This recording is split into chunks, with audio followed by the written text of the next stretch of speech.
বাংলাদেশের উত্তাল পরিস্থিতি এবং সেখানে গিয়ে কিন্তু ইস্কনের সঙ্গে যুক্ত ১৭ জন এবং চিন্ময় কৃষ্ণ দাস একেবারে আর্থিক লেনদেন ব্যাংকে বন্ধ করে দেওয়া হয়েছে সাময়িকের জন্য।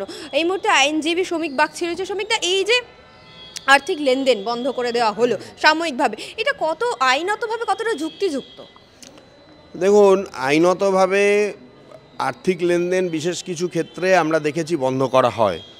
এটা আমাদের দেশের নিরিখে আমি যদি বলি, আমি ওদের দেশেরটা তো বলতে পারবো না, আমাদের দেশের নিরিখে সাধারণত দেখা যায় যদি কোনো অনলাইন ফ্রড কেউ করে বা কোনোভাবে দেখা গেল যে কেউ মানে কোনো অনলাইনে কোনো টাকা পয়সা নিয়ে কোনো গণ্ডগোল কারোর সঙ্গে তৈরি হয়েছে বা কোনো অনলাইন অ্যাপের মাধ্যমে কোনো পেমেন্ট হয়েছে সেইগুলো। তো চিন্ময় কৃষ্ণ দাসের সঙ্গে এর কী সম্পর্ক আমি জানি না।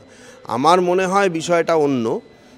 যেহেতু উনি এয়ারপোর্ট থেকে ধরা পড়েছেন এবং ওরা ভাবছে যে যেহেতু জনরোষে যদি আজকে তাকে ছেড়েও দেওয়া হয় তিনি বাংলাদেশ থেকে চলে যেতে পারেন, পালিয়ে যেতে পারেন বা কিছু করতে পারেন, তিনি যাতে বিশ্বের অন্য কোনো জায়গায় গিয়ে তার অ্যাকাউন্টকে ব্যবহার করতে না পারেন, সেই জন্যই পার্টিকুলার এই জিনিসটা করা হয়েছে। দেখুন, ওদের একটা হিন্দু বিদ্বেষী ব্যাপারটা রয়েছে, এটা কখনোই কাম্য নয়। একটা গণপ্রজাতন্ত্রী দেশের কাছ থেকে হিন্দু বিদ্বেষী ব্যাপারটা কখনোই কাম্য নয়। এরকম যদি করতে থাকে তাহলে বাংলাদেশ আজকে পৃথিবীর মানচিত্রে কিন্তু অত্যন্ত একটা খারাপ জায়গায় চলে যাবে।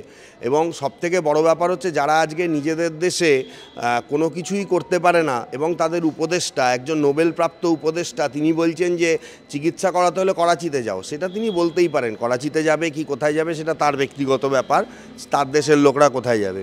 কিন্তু ভারতের প্রতি এত বিদ্বেষ তাদের কেন? শুধুমাত্র শেখ হাসিনাকে ভারত সমর্থন করেছে বা শেখ হাসিনাকে ভারত মানে পলিটিক্যালভাবে তাকে রেখেছে এই কারণেই? দেখুন, সবথেকে বড় ব্যাপার হচ্ছে যে বাংলাদেশে এই মুহূর্তে যা চলছে তাকে গণতন্ত্র বলা যায় না। আমি আপনাকে বলবো এই অ্যাকাউন্টটা এক্স্যাক্টলি কেন বন্ধ করা হয়েছে এটা ওখানকার মানে কি বলবো, যারা প্রশাসন বন্ধ করেছেন তারা কারণটা বলতে পারবেন, আমার এখান থেকে বিশ্লেষণ করা সম্ভব নয়। চিন্ময় কৃষ্ণ দাস তিনি ইসকনের ওখানে একজন ডিসাইপল বলতে পারেন। তো সেখানে তিনি কোনো অনলাইন প্রতারণার সঙ্গে যুক্ত থাকবেন বা তিনি কোনো প্রতারণার সঙ্গে যুক্ত থাকবেন, এটা বাংলাদেশ সরকার আদৌ প্রমাণ করতে পারবে বলে আমার মনে হয় না। এইগুলো ইলিগাল মিনস। দেখুন, সবথেকে বড় ব্যাপার হচ্ছে যে ওই সমস্ত দেশে গণতন্ত্র বলে কিছু নেই, বিশেষ করে বাংলাদেশে গণতন্ত্র বলে এই মুহূর্তে কিছু নেই। এটা আপনাকে মেনে নিতেই হবে। তার কারণ হচ্ছে যে যেভাবে একটা দেশে তাদের কি দাবি ছিল যে এই সরকারটা খারাপ, হাসিনার সরকার খারাপ, হাসিনার সরকারকে জোর করে তারা উৎখাত করে দিল এবং সেখানে অনেক গণ্ডগোল হয়েছে, আমরা দেখেছি ছাত্র আন্দোলন হয়েছে, ছাত্ররা মারা গেছে, মারধর খেয়েছে, তবু কিন্তু ছাত্র আন্দোলন থেকে একটা বিশাল বড় জায়গায় আন্দোলনটা চলে গেল এবং হাসিনাকে সেখানে কার্যত সেখান থেকে তাড়িয়ে দেওয়া হলো। এরপরে হোয়াট নেক্সট? উপদেষ্টা হিসাবে ডক্টর ইউনিস তিনি এসেছেন, তিনি দেশের জন্য কি করেছেন, তিনি বাংলাদেশের জন্য কি করেছেন, এটা একটা ভাববার বিষয় রয়েছে। আর বাংলাদেশ কিন্তু ভারতকে নিয়ে সবসময় বাংলাদেশ একটা আমি দেখেছি একটা তাচ্ছিল্যের একটা চোখে দেখে। যেহেতু বাংলাদেশ ক্রিকেটে আমাদের সাথে পারে না, সেই জন্য আমাদের কোনো প্লেয়ার ভালো করলে তারা সেটা মানতে পারে না। যখন ভারত 50 ওভারের বিশ্বকাপে অস্ট্রেলিয়ার সাথে হেরে গেছিল তখন ভারতীয় টিমকে ওখানকার কয়েকজন সমর্থক কলাগাছের সঙ্গে তুলনা করেছিল। ভারত এখন বিশ্বের শক্তিশালী টিম অস্ট্রেলিয়াকে 295 রানে হারিয়েছে পার্থ টেস্টে, যেখানে অস্ট্রেলিয়া 10 বছর ধরে অপ্রতিরোধ্য, শুধুমাত্র ভারতের কাছেই তারা লাস্ট 3টে সিরিজ হেরেছে, পার্থে ম্যাচ হেরেছে। সুতরাং বিভিন্ন বিষয় নিয়ে আগে ভারতের সমকক্ষ হয়ে তারপরে সমালোচনাটা করলে ভালো লাগে। আর যেভাবে ইসকনের যেহেতু ভারতের সাথে যোগ রয়েছে, দেখুন এটা বাংলাদেশ বুঝতে পারছে না। ইসকন এমন একটা সংস্থা, সারা পৃথিবীতে তো তার সংস্থা রয়েছে। ইসকন কিন্তু একটা সেন্টার নয়, বাংলাদেশে রয়েছে, দুবাইতে রয়েছে, অন্যান্য দেশে রয়েছে। এটা তাহলে বাংলাদেশ কি বার্তা পৌঁছাতে চাইছে? যেহেতু ভারতের যোগ রয়েছে সেইটার জন্য এই ধরনের জিনিস। এবং আমি দেখলাম যে আজকে যদিও গণ্ডগোলটা অনেকটা স্তিমিত, কিন্তু এখনও পর্যন্ত চিন্ময় কৃষ্ণ তার কি অবস্থায় তিনি আছেন, তিনি আদৌ তার শারীরিক কন্ডিশান কি, এই বিষয়েও কিন্তু সরকার কোনো বিবৃতি দেয়নি।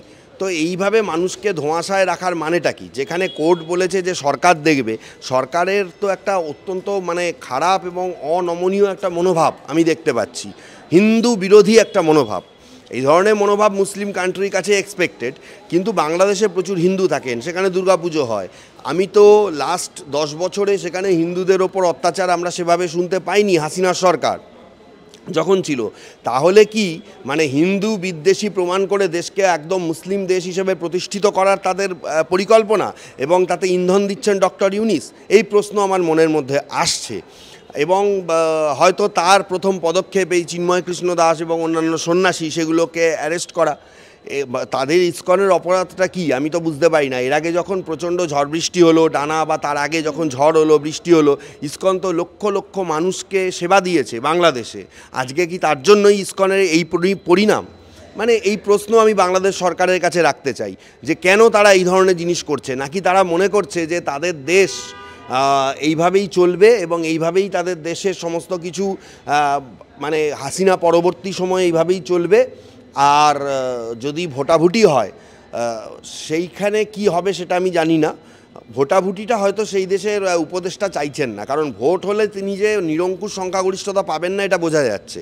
আওয়ামী লীগের লোকজনদের ধরে ধরে মারা হচ্ছে, সেখানকার ক্রিকেটারদের অসম্মান করা হচ্ছে। আমার দেশ আমি ছেড়ে দিলাম, সেখানকার ক্রিকেটার, সেখানকার বেস্ট ক্রিকেটার সাকিবুল হাসান, তাকে দেশে ঢুকতে দেওয়া হয় না আওয়ামী লীগের সদস্য হওয়ার জন্য। কেন?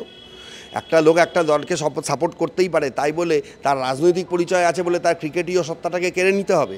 এতটা অসভ্য কোনো দেশ হতে পারে, এটা বাংলাদেশকে না দেখলে বিশ্বাস করা কঠিন। এবং সেখানে কিন্তু একটা ছবি সোশ্যাল মিডিয়া একেবারে ভাইরাল হয়েছে, যে বিশ্ববিদ্যালয়ে ঢোকার সামনে ভারতের জাতীয় পতাকা মারিয়ে কিন্তু পায়ে দিয়ে মারিয়ে ঢুকছে। নয়, এটা যতদূর সম্ভব বাংলাদেশে নয়, এটা অন্য কোথাও হয়েছে। এটা কি বাংলাদেশে হয়েছে আপনি দেখেছেন? সোশ্যাল মিডিয়া তাই বলছে, আপনি কি জানেন এই সত্যতা? না, আমি এই সত্যতা জানি না। আমার যতদূর সম্ভব নলেজ এটা অন্য কোথাও হয়েছে, আমি এই সত্যতাটাকে জানি। তবে যারাই করে থাকুক না কেন, ভারতের উচিত ইমিডিয়েট স্টেপ নেওয়া এবং সেই বিশ্ববিদ্যালয়কে শোকজ নোটিশ দেওয়া, এবং ইন্টারন্যাশনাল কোর্ট অফ জাস্টিসে সেই বিশ্ববিদ্যালয়ের এই ধরনের কন্ডাক্টের বিরুদ্ধে অবশ্যই যত তাড়াতাড়ি সম্ভব 24 ঘন্টার মধ্যে মামলা ফাইল করা উচিত। তার কারণ একটা দেশকে অবমাননা করা, একটা দেশকে অসম্মান করা, একটা দেশের জাতীয় পতাকা সেটা হচ্ছে একটা দেশের শৌর্যের প্রতীক, একটা দেশের সম্মানের প্রতীক, সেটা অন্য দেশ এইভাবে অবমাননা করবে। এবং কাদের দিয়ে অবমাননাটা করানো হচ্ছে? স্টুডেন্টদের দিয়ে, যেটা ভাইরাল হয়েছে। আমি কোন দেশ আমি সেটা এই মুহূর্তে আমি বাংলাদেশ যদি হয় তাদের এই ধরনের কালচার করতেই পারে তারা, কারণ তারা তো তাদের নিজের দেশকে সম্মান করতে জানে না। যার জন্যই তারা দেশের একজন প্রধানমন্ত্রী, তিনি ভালো হন খারাপ হন, তাকে গণতান্ত্রিকভাবে হারিয়ে দেখা না, বুকের যদি পাটা থাকতো, সেটা তো করার ক্ষমতা নেই, সেই জন্য তাকে জোর করে উৎখাত করা হলো। এইটা তো মানে একটা চাল খালি ডক্টর ইউনিসের একটা চাল, আর কিছুই না। ডক্টর ইউনিস কি করতে পারবেন? ডক্টর ইউনিস 5 বছর সরকারে থাকতে পারবেন কিনা আমার যথেষ্ট সন্দেহ রয়েছে। ভোটটা করাক না, এত যদি বুকের পাটা থাকে ভোটটা করিয়ে নিরঙ্কুশ সংখ্যাগরিষ্ঠতা প্রমাণ করাক না। যদি সত্যিকারের রিগিং ছাড়া ভোট করে, আমি আপনাকে বলছি ডক্টর ইউনিস ভোটেই জিতবে না। এই মুহূর্তে যা পরিস্থিতি, সারা বিশ্ব থেকে স্লোগান উঠেছে যে এই ডক্টর ইউনিস মানে নোবেল পিস পুরস্কার পেয়েছেন অর্থনীতির জন্য, দেশের অর্থনীতি কোথায় গিয়ে দাঁড়িয়েছে আজকে ডক্টর ইউনিসের যা পরিস্থিতি। আমি তো বলবো নোবেল কমিটিকে তার মানে কি বলবো, নোবেল পুরস্কার টেক ব্যাক করা উচিত। যে এই ধরনের একজন লোক, দেখুন নোবেল পুরস্কার তাদেরকেই দেওয়া হয় যারা বিশ্বের একজন শ্রেষ্ঠ কোনো কিছু করে দেখাচ্ছেন। তাদের কাছ থেকে একটা দেশের এই রকম পরিণতি, তাদের উপদেষ্টা হিসেবে এই রকম পরিণতি, এই ধরনের লোকের বিচার সবার আগে করা উচিত এবং এর নোবেল পুরস্কার টেক ব্যাক করা উচিত।